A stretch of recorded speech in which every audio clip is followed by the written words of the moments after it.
वैसे तो मगे हमको नहीं आता है, लेकिन मगध के लोग इतना प्यार आशीर्वाद दिए हमें चंदन जितना कि हम काम नहीं किए थे। और तहे दिल से शुक्रगुजार हूँ मैं उन लोगों की कि मुझे मगी बोलने तक नहीं आता था, और मगी में जो मैं गाना गाई थी बहुत सारा प्यार दिया आप सभी कि जैसे तो जो हम जगह नहीं हा तोरा नियन माल हम जगह नहीं हा। भैया इसका लेवल और बढ़ा दीजिए कि जैसे तो जो हम जगह नहीं हा तोरा नियन माल हम जगह नहीं हा। हमें के बीच प्रमोद प्रेमी जी के आगमन हो रहा है, एक जोरदार ताली बजा के स्वागत करिए अपना धरती पे। भोजपुरी के बड़ी खूबसूरत है बीते दिन रातें बीते दिन कि तोर फाटे लगता छाती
और वैसे तो आपको सभी लोग जानते हैं, लेकिन मैं चाहती हूँ कि आप अपने नाम एक बार अपने मुंह से बोल दें तो ज्यादा अच्छा लगता।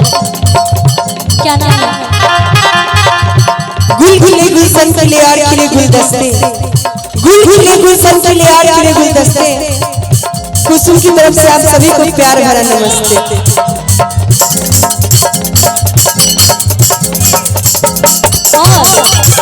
कुसुम जी जरा आप इधर आइए। आपका शादी हो गया है? रोक लीजिएगा भैया, रोक लीजिएगा।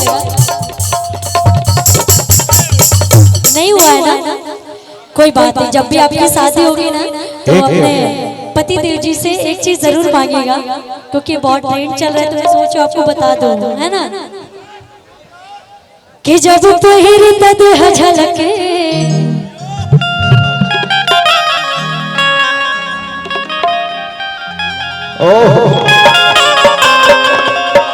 जय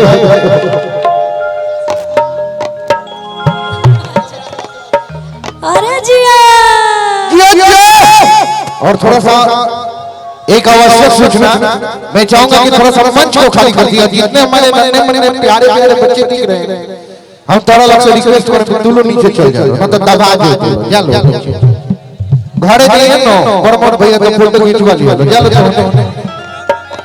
आप लोग से भी आग्रह करेंगे कि पीछे चले जाएं। आप लोग से भी हमारे जितने भी कलाकार बन रहे हो सबसे आग्रह करेंगे कि थोड़ा सा मंच को खाली कर दिया जाए। आइए खुशी जी आओ।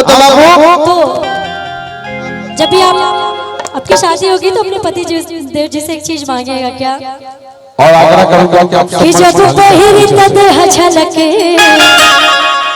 अपिया साड़ी गोला ललके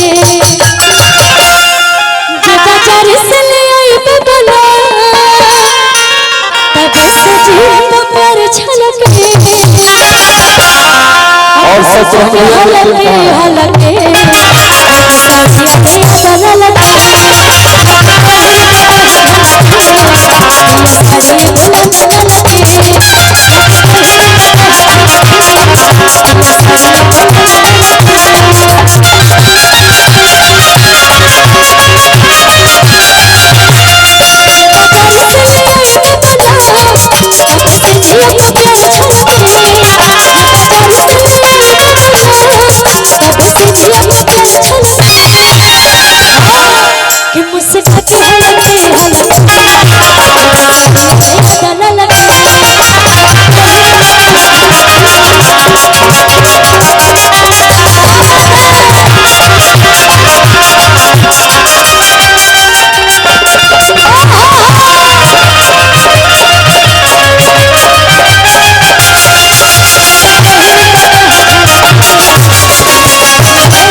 मुझे गाना याद आ गया, मैं गाता हूँ। मैं आग्रह करूंगा आप लोग थोड़ा सा मंच खाली कर दें और शत्रुघ्न भैया म्यूजिशियन टीम से आग्रह करूंगा कि आप लोग म्यूजिक के सिस्टम पे आके बढ़ जाए। शत्रुघ्न की टीम, बाकी सब लोग बैठे रहेंगे। शत्रुघ्न भी आप लोग मंच पे आ जाए। हमारे बीच में खुशी कर ये सब आलम भाई की मोहब्बत है, प्रेम है कि सभी कलाकार समाज बंधन में अपने भांजे की शादी में मुकेश राज यादव से लेकर सभी कलाकार आए हैं, सभी हमारे यूट्यूबर साथी आए हैं, सबका स्वागत करता हूँ। लाइट वाइट 2 लाइन में बस आलम सर के लिए बोलना चाहूंगी। अभी तमाम कलाकार हमारे बीच में हैं, बहुत ही अच्छे सिंगर हमारे भोजपुरी के सुपरस्टार प्रमोद प्रेमी सर आए हुए हैं, बहुत बहुत स्वागत है। और 2 लाइन में बस कहूंगी आपके लिए क्या, आप लोग मंच खाली कर दिए, जो भी लोग एक्स्ट्रा बचे हैं काला चश्मा में हीरो लगेला। ये दोनों जो सिकड़ी वाले हैं ना, ये गाना उन लोगों के लिए है कि पेनी सिकड़ी हीरो लगेला, चश्मा में हीरो लगेला।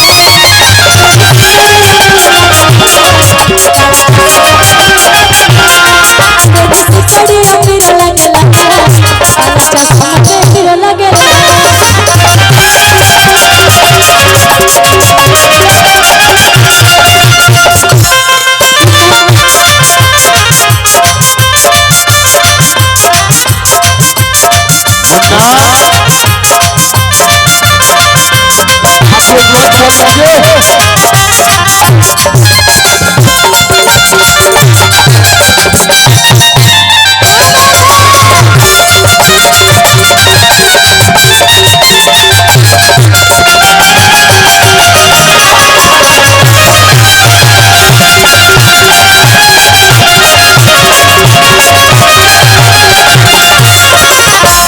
कि मन कर खाई जाई सना आ तू तो शिव का सुमिर लगला।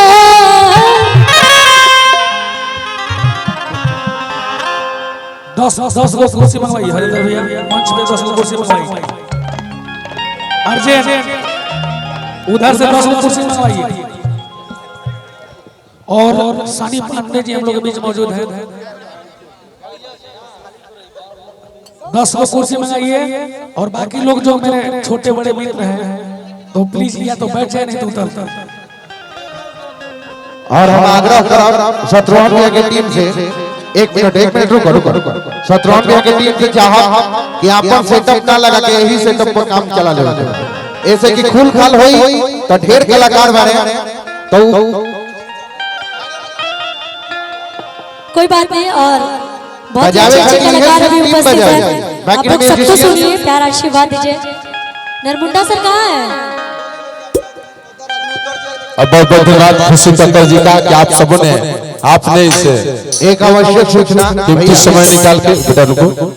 खुशी कक्कर जी हमारे बीच में बहुत अच्छी प्रस्तुति की। हमारे बीच प्रमोद प्रेमी जी आ गए हैं, मैं चाहूंगा कि इनका गायन वादन होगा, उसके बाद जो भी कलाकार हैं सब बारी बारी से आएंगे, मंच पर गाएंगे। आप लोग जगह देख के बैठ जाए, चाहे जगह लेके खड़ा हो जाए, रास्ता छोड़ दे जाए। कि रे चश्मा लगा के है सोम लगा करा, असौस लगा है से नोम लगा करा।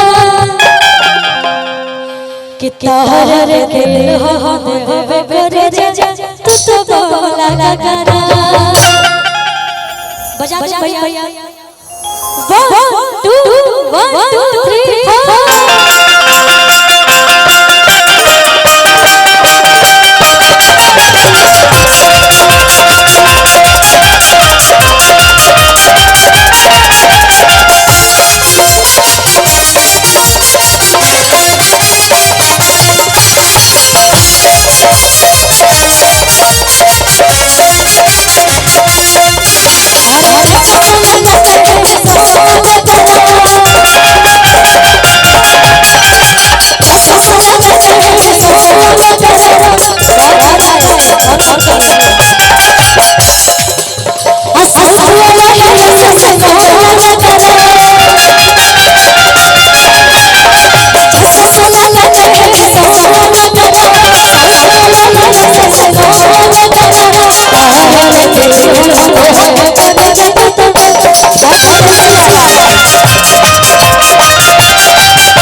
और चश्मा लगा के है सोला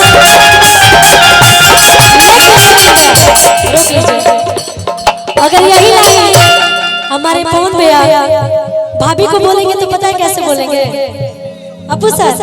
अगर फोन पे यही लाइन भाभी को बोलेंगे तो पता है कैसे बोलेंगे कि अरे चश्मा लगा के है सोला